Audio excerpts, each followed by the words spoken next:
लेती हूँ। तलहा जतोई साहब, मैं आपसे कर लेती हूँ। तलहा, आज जो सबसे बड़ी खबर आज की जो हमें पता चली एंड राइट, जो कि कुछ घंटों पहले इंतखाबात से आई, वो ये था कि भाई दहशतगर्दी की जो दो कार्रवाइयां, दो अटैक्स बेसिकली बलूचिस्तान के अंदर हुए हैं। और अभी अभी ये जैसे टिकर्स भी चल रहे हैं, खबरें भी आ रही है कि जो हाफिज हमदुल्ला साहब हैं, उनकी गाड़ी को भी एक तरह से निशाना बनाने की कोशिश की गई है। ऑफ कोर्स इसके ऊपर इफेक्ट तो हुआ है, लेकिन अल्लाह का शुक्र है कि कोई उस तरह से हमारी जो जानी नुकसान है वो सामने रिपोर्ट नहीं हुआ है। लेकिन इलेक्शन से पहले इस तरह की कार्रवाई का होना अपने आप में बहुत ज्यादा सवाल उठाता है। और मैं ये दुआ करती हूँ कि कल का जो दिन है वो बहुत पुरअमन गुजरे। आमीन आमीन आमीन। और पूरी कौम जो इस वक्त आपको सुन रही होगी वो भी मेरे साथ यकीनन आमीन कह रही होगी।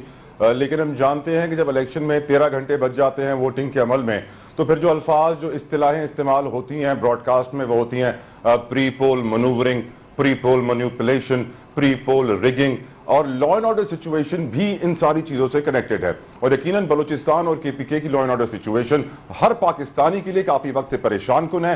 आज हम जानते हैं कि 27 अफराद जान बहक हो चुके हैं बलूचिस्तान में, जिस तरह आपने बताया कुछ देर पहले हाफिज हमदुल्ला साहब पर भी हमला हुआ है। तो ये वो सिचुएशन है जिसकी वजह से जो सबसे ज्यादा प्रॉब्लम क्रिएट होगा बीनेश, और अपने तमाम पैनल को मैं बताना चाहूं, इज वोटर टर्न आउट।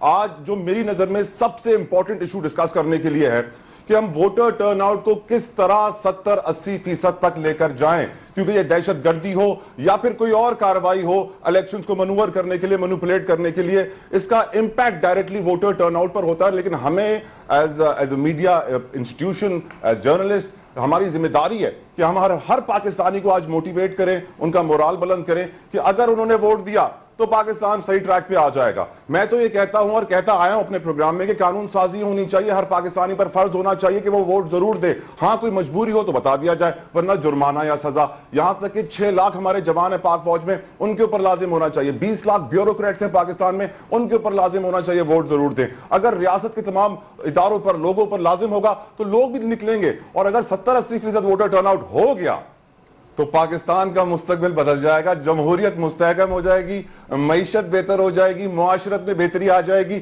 लेकिन ये जिम्मेदारी आज सबसे बड़ी, और ये जितनी भी सिचुएशन हम देख रहे हैं, ये सब वोटर टर्नआउट को मुतासर करने के लिए। लेकिन हर पाकिस्तानी अगर वोट दे दे तो मेरे ख्याल से पाकिस्तान बहुत बेहतर पाकिस्तान होगा आने वाले वक्त में। बिल्कुल, जिस तरह आपने बताया, इतने पॉजिटिव नोट के साथ आपने जो है वो पहला कमेंट दिया है तलहा कि इंशाअल्लाह ताला पाकिस्तान की आवाम कामयाब इलेक्शंस का इनेकाद करके दहशतगर्दी के जो मजमूम उनके अजायम हैं उनको शिकस्त देगी, शिकस्त फाश देगी इंशाअल्लाह ताला। खालिद फारूकी साहब, आपको क्या लगता है कि जो वोटर टर्नआउट है वो कैसा रहने वाला है अब से 12 घंटे के बाद?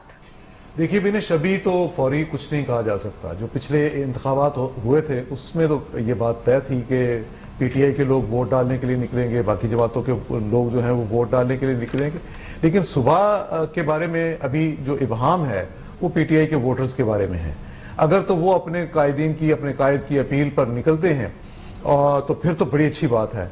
और जैसा मैंने सुना भी है, मैंने कुछ इलाकों से पता भी किया, तो वो ये है कि ना तो पीटीआई के वोटर्स जो हैं गाड़ियों का इंतजार कर रहे हैं, ना उनको किसी ने लेके जाना है, और बल्कि ये भी है कि उनके पास जगह पे पोलिंग एजेंट्स भी नहीं है।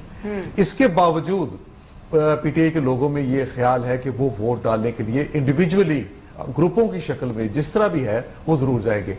अगर ऐसा होता है तो ये बहुत ही बेहतर रहेगा। और मेरा ख्याल है तनासुब जो है कोई 60% तक, जो पाकिस्तान में मैक्सिमम 61% शायद रहा है, इस हद तक तकरीबन पहुंच सकता है। क्योंकि लोग अगर ज्यादा जोश जज्बे से निकलेंगे तो ज्यादा लोग बाहर आएंगे। इससे और भी बेहतर हो जाए तो मजीद अच्छी बात है कि ये एहसास होगा कि पाकिस्तान में लोग इलेक्शन का इंतजार कर रहे थे और उन्होंने अपना हक राय दही इस्तेमाल किया है। अच्छा, अगर बाकी जो है बाकी पॉलिटिकल पार्टीज को देखा जाए तो वो भी जाहिर है कि उन्होंने मैनेज किया है और वो मैनेज करेंगे। पीटीआई के बारे में जैसे मैंने अर्ज किया कि क्योंकि उनके आजाद कैंडिडेट्स हैं, लेकिन इसके बावजूद वो कोशिशें करेंगे कि वो निकले। और यही एक तरीका है पाकिस्तान में जमहूरियत को मजबूत करने का, पाकिस्तान में सिस्टम को आगे बढ़ाने का। जो इर्तकाई मराहल हम तय कर रहे हैं उसमें एक मरहला और तय करने का। अच्छे बुरे हालात देखिए बिनिश सभी कौमों पे आते हैं, सभी जगह पे आते हैं, हर पॉलिटिकल सिस्टम में होते हैं। जिस तरह हमारा पॉलिटिकल सिस्टम ब्रेक होता रहा है माजी में भी, अब भी हमने देखा ऐसे हालात पैदा हुए जिसको कोई बहुत मिसाली हालात नहीं कहा जा सकता। लेकिन इसके बावजूद जो कमिटमेंट है जमहूरियत के साथ और पार्लियामानी जमहूरियत के साथ, वो पाकिस्तान में मिसाली